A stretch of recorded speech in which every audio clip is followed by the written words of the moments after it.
ವೀಕ್ಷಕರೇ, ಈ ಬಾಳೆ ಹೆಸರು ಪೋಪುಳ ಅಂತ. ಇದೊಂದು ತುಂಬ ಅಪರೂಪದ ಒಂದು ವೆರೈಟಿ ಅಂತ ಹೇಳ್ಬೋದು.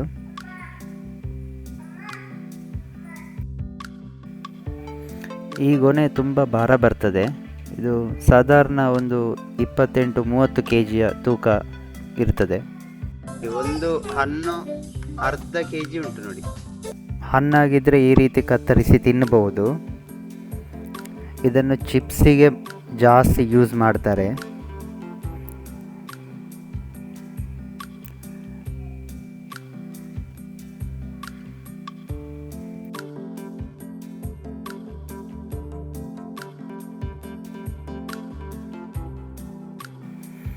ನೋಡಿ, ಚಿಪ್ಸ್ ರೆಡಿ ಆಗ್ತಾ ಇದೆ.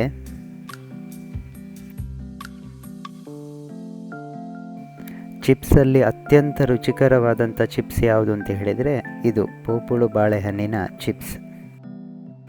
ಧನ್ಯವಾದಗಳು.